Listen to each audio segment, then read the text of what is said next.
Jamaican ghost stories that will keep you up at night. Duppy Rasta. Full story.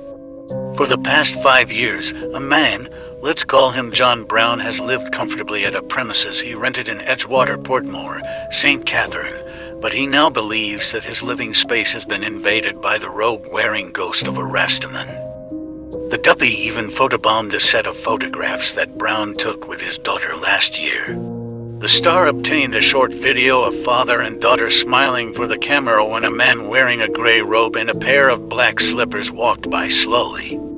A zoomed still shot of the video showed that the man's lips were sealed shut and his eyes were closed.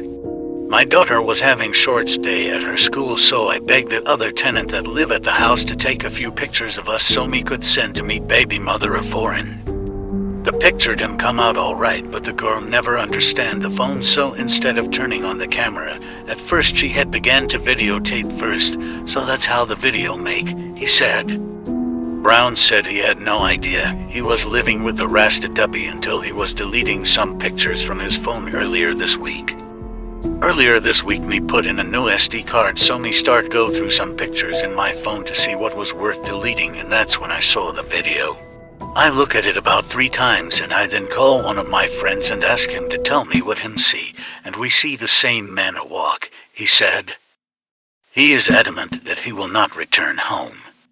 I did feel afraid at first, but then I remember how long the pictures take, and I say to myself, say the man in a really what trouble me, 'cause over 1 year and 9 months we a share the same house and him no trouble me. Him all eat out of my food, 'cause one other picture show him bend over me food, said Brown.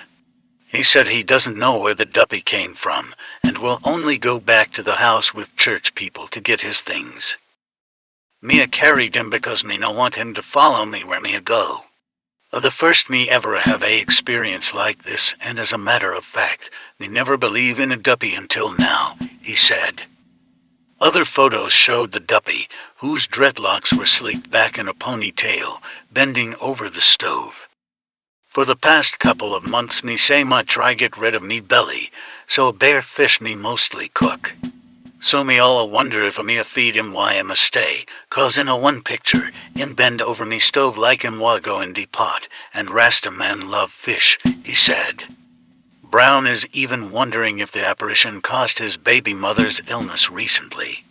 She fly down come stay for a while and she sick out from she reach. A bare vomit and running belly she have until me a wonder a what is. Me a wonder if because she did eat the food that the Rasta Duppy did eat, he said. Like and follow for more.